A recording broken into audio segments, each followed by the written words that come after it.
So Rhino Hearn goes on the injured list. The Pirates blow a 6-0 lead on Friday. They don't score any runs on Saturday and Sunday. Paul Skenes has maybe the worst start of the season for him, excluding that weird inning in New York. And the Pirates fall to last place. That was quite a weekend. A quote real fast from Mary Todd Lincoln: "I've seen better plays." Good morning and welcome to OffBeat here on North Shore 9, presented by FanDuel. My name is Alex Stumpf, and this is a daily look at your Pittsburgh Pirates. And this is a day where you might have to take a pretty critical look at the Pittsburgh Pirates. That was a very rough weekend against the Phillies. And I guess I actually, if I can amend for a second, I think I need to come clean.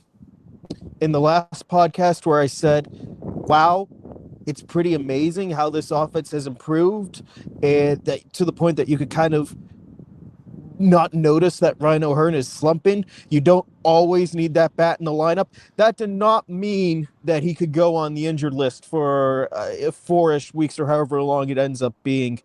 Ben Cherington on his radio show on 93.7 The Fan on Sunday hinted that this is probably going to be a bit longer of an IL stint. This is a rough spot to be in. This is a team that has faced adversity a couple times this year, but this feels like their biggest test. And a big reason for that is they did not have a good series against the Phillies. Every concern that I think people had about this team was justified, or at least was shown in this series against a team that fancied themselves coming into the year a World Series contender. I don't think anyone came into the year thinking like, yeah, the Phillies, they're going to be bums. I know they got off to a really slow start. They're one of the hottest teams in the league right now. They beat the Pirates everywhere. In game one, it was the bullpen. It was middle relief, and then Gregory Soto having a really bad outing, and that's really been the first time Soto's had a blow up, but middle relief had issues. Dennis Santana, it's in a bad spot right now. It's in a really bad spot. Like, I am intending, my next Book Rule Bucks article is going to be a look at Bubba Chandler and his mechanics. And while I'm not going to downplay the concerns about him, because I have very legitimate concerns about where he is right now, I at least can notice some things that he's doing differently, mechanically, execution, how it looks like at times that he's really trying to overthrow. I can pinpoint issues with like a Bubba Chandler. I can't pinpoint the issues with Dennis Santana. Like, his strikeout of Brandon Marsh on Sunday was the first time that he had a strikeout since April 27th. That's 2.5 weeks. He's not executing. The stuff just looks flat. It looks bad. And this is a guy who came into the year where he was one of their few reliable leverage arms that they thought. This is just a really bad spot that he's in right now. Bullpen has that horrible meltdown on Friday, and it's one of those spots, we've talked about it here. I don't know what the fix is right now. Like, they brought up Brandon Benoit a little earlier than I think they would have intended, or maybe even should have, but he's up. He's their best relief pitcher prospect. Some of their other best relief pitcher prospects are either hurt or they're trying to keep them as starters in Indianapolis. They need that starter depth right now. So it's not a good spot to be in with the bullpen. I don't know how they get legitimately better soon, because this is a unit that's in a really bad spot. And people say make a trade. I'm not going to argue that they can't make a trade right now. They have to explore that possibility. But this isn't a one reliever issue. This is you need to bring in 2 or 3 guys issue right now. And they showed that on Friday. And then on Saturday, Christopher Sanchez, second in the Cy Young the year before, absolutely pitches them. Zach Wheeler pitches them. And you can look at it like, look, this was a tough series. Let one get away on Friday, and then just 2 guys who, how many Cy Young runner-ups do those two have between them? At least 3, probably 4. Like, okay, 2 really good pitchers, just got them. But it doesn't end there. Because Paul Skenes on Sunday started off real hot. One of the very few times I've seen him where it looks like he did not look comfortable, where it looked like he got out of his mechanics, that he wasn't executing the way that he wanted to do. And it's a real bad outing. Yeah, some of those runs came whenever he was pulled, but no other way to slice it. 5 innings, 5 runs. And it was the day that you needed the stopper. If there was ever a day that you needed like a stopper where it's like, look, sweep it'd be tough to be swept. And we're facing one of the perennial best pitchers in the National League, but we got the reigning Cy Young, and he didn't do his half. You can't score a run with 0, or can't score a game without a run. So I'm not going to put, a whole lot of this on, Paul. At the end of the day, you can't score you score 0 runs, but he did not pitch well. And that is just indicative of what this weekend was. This was the worst weekly series I think they've had this year. I think this was worse than the St. Louis one, because at least the St. Louis one, there were times where I felt like they had a hand on the wheel. Once that 6-0 lead evaporated, even just getting to the bottom of the 9th, it really felt like they did not have control of this series. They had no hands on the wheel, and Philadelphia is a hot team, a talented team, a team that has been to the World Series, a team that has been to the postseason. They know what it takes to win, and they just took care of business. It's one series. It's 3 games out of 162. I'm not saying that the sky is falling, but this is a real test of adversity that this team is now going to face. And who are they going to face next? Well, they're going on the road to St. Louis, not too far removed from a sweep at home by the Cardinals. We're going to take a quick break here. We'll be right back. This episode is brought to you by IQ Bar, our exclusive snack hydration sponsor.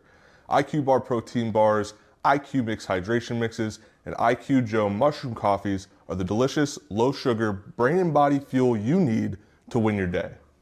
The Ultimate Sampler Pack is a great way for you to try all IQ Bar products and flavors. You get 9 IQ bars, 8 IQ Mix sticks, and 4 IQ Joe sticks. All IQ Bar products are clean label certified and entirely free from gluten, dairy, soy, GMOs, and artificial ingredients. With over 20,000 5-star reviews and counting, more people than ever are fueling their lifestyles with IQ Bar's brain and body boosting bars, hydration mixes, and mushroom coffees.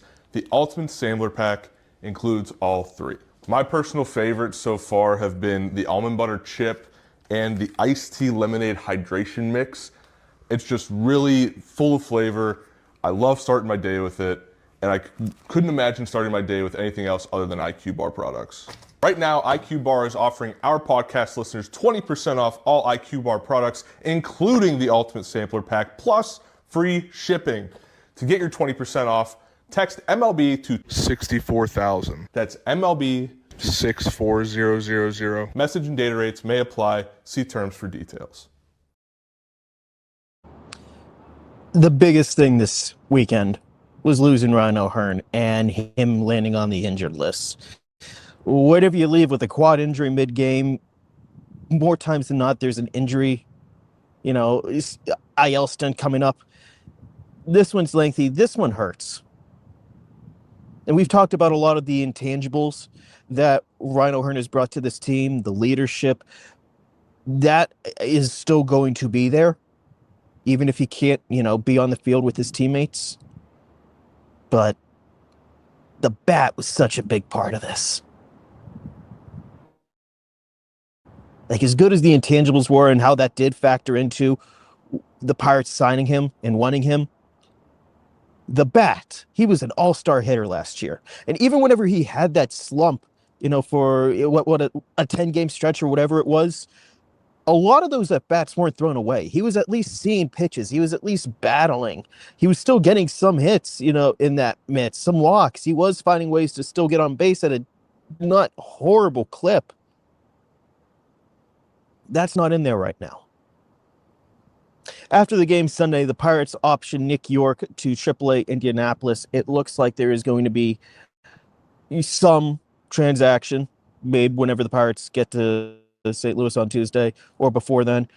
I look at the outfielders. I look at maybe it's a Garcia. Maybe we see the password. Maybe we see a Valdez. Maybe we see someone who we have already seen. But this is a team that now has a hole in the outfield, and they have a hole, at the top of the order, and it's such a top-heavy lineup. And they lost their cleanup hitter.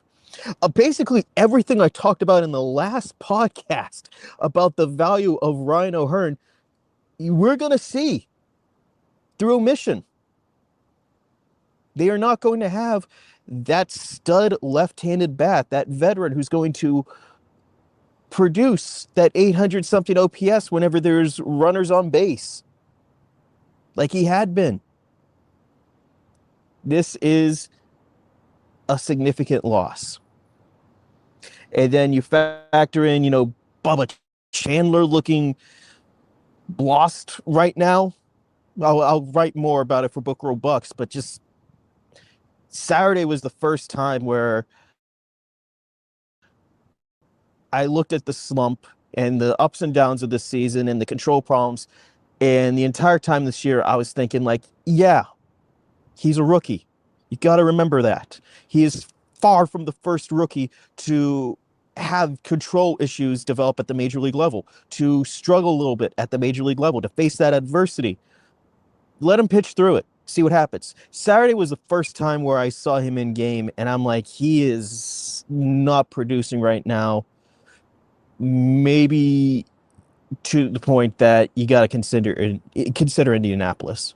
I'm not saying you have to option him. There's still time. See how he responds from this last one. But mechanically, execution-wise, it was just ugly to the point where it's like, I don't know if facing more major league hitters is the best thing for his development at this time. We're going to see. Jared Jones is going to make a couple more rehab starts, or I guess he would have already made a rehab start on Sunday night here after I record this, and he's going to have at least one more. But we talk about, spots in the rotation. Is Bubba an option? You've got to look at those spots right now.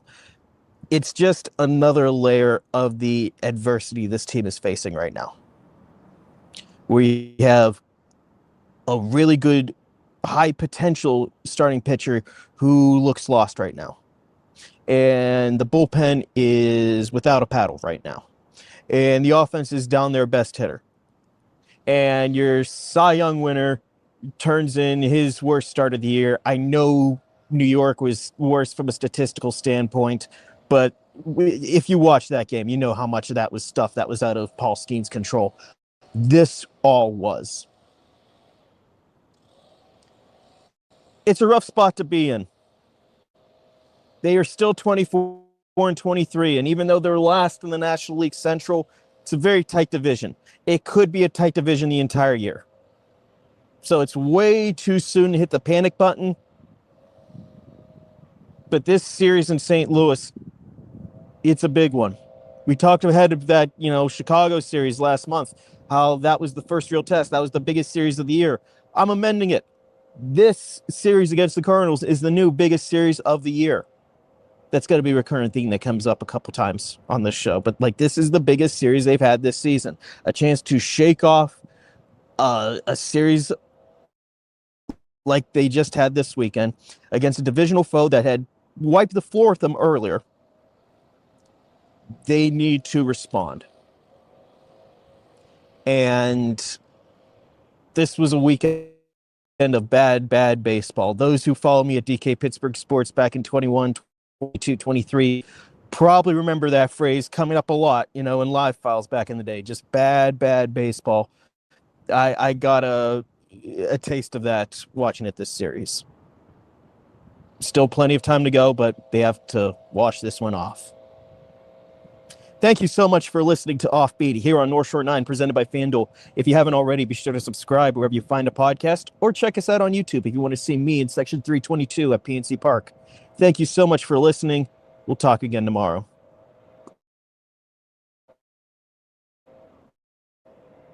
All right, that wraps up this episode of North Shore 9. Thanks so much for tuning in, whether you're listening on the podcast or catching us on YouTube. If you enjoyed the show, please give this video a thumbs up and don't forget to hit that subscribe button if you haven't already. It really helps us grow. And if you're listening on the podcast, a quick review goes a long way in helping others find the show. Plus, be sure to tell a friend about us. There's always room for more here in the NS9 community. And for those looking to support us a little more, consider joining our Patreon, become an MVP member, and get exclusive perks while helping us continue to bring you more of the Pirates content you love. Thanks again for all your support, and let's go Bucks.